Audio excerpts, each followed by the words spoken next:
একদিন একজন গরিব লোক রাস্তায় 10টি টাকা পেল। সে ভাবতে লাগলো, এই 10 টাকায় কি কেনা যাবে। সারাদিন এই 10টি টাকার চিন্তায় সে সময় নষ্ট করে ফেলল। পরে সেই 10 টাকা ফেলে দিল। সে বলল, হে আল্লাহ, এই 10 টাকার জন্য আমি আজ সকাল থেকে আপনাকে একবারও স্মরণ করিনি।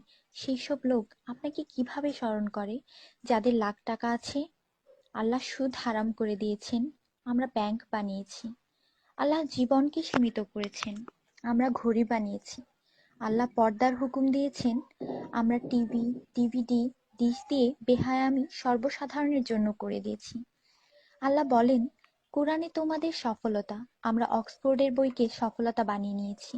আল্লাহ মিথ্যা বলা নিষেধ করেছেন, আর আমরা এপ্রিল ফুল পালন করা শুরু করে দিয়েছি।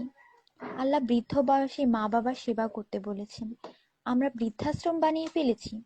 আজ মুসলমান এই জন্য দুশ্চিন্তায় যে যাকে খুশি করার তাকেই তো রাগিয়ে ফেলেছি। দয়া করে সবাইকে ফরওয়ার্ড করুন, কারণ নেকির দাওয়াত দেওয়ায় নেকিকারীর সমান সওয়াব পাওয়া যায়। একটু ভাবুন, আজান যখন হয় তখন টিভির ভলিউম কমানো হয়, কিন্তু নজর টিভিতেই থাকে। আর মনে মনে বলি, আজান যাতে তাড়াতাড়ি শেষ হয়। এতেই কি আজানের মর্ম? আপনি নিজে আপনার মনকে প্রশ্ন করুন। আজানের জবাব দেওয়ার চেষ্টা করুন, যাতে মৃত্যুর পর কালিমা তাইয়্যিবা আমাদের নসিব হয়। অনুরোধ, এই মেসেজটি সবার কাছে পৌঁছে দিন। বন্ধুরা, আমাদের দাওয়াতে যদি কেউ না আসে, আমরা রাগান্বিত হই। আল্লাহর পক্ষ থেকে আমাদের জন্য প্রতিদিন 5 বার দাওয়াত আসে, আর আমরা নামাজ পড়ি না। তাতে কি আল্লাহ আমাদের উপর রাগান্বিত হন না? এটি শুধু মেসেজ না, বাস্তবতা।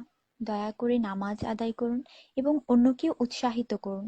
যিনি এই মেসেজ পড়েন তাদের উপর আল্লাহ আরও রহমত দিন, এবং যিনি এই মেসেজ ফরওয়ার্ড করেন তার ভালো ইচ্ছা আল্লাহ পূরণ করুন এবং হিদায়াত করুন। নামাজের চিন্তা করুন, ব্যালেন্সের না। আজান শুনে উঠুন রিংটোনের মতো। কুরআন মনোযোগ দিয়ে পড়ুন, এসএমএস পড়বার মতো। জীবন সবসময় থাকবে না নেটওয়ার্কের মতো। নামাজ ত্যাগ করা মানে আল্লাহকে রাগান্বিত করা। ফজর 6 মিনিট, জোহর 15 মিনিট, আসর 8 মিনিট, মাগরিব 10 মিনিট, এশা 18 মিনিট, মোট 57 মিনিট। 80% লোক এই মেসেজ ফরওয়ার্ড করে না। দয়া করে আপনি করুন। আল্লাহ সবার মঙ্গল করুন। আমিন।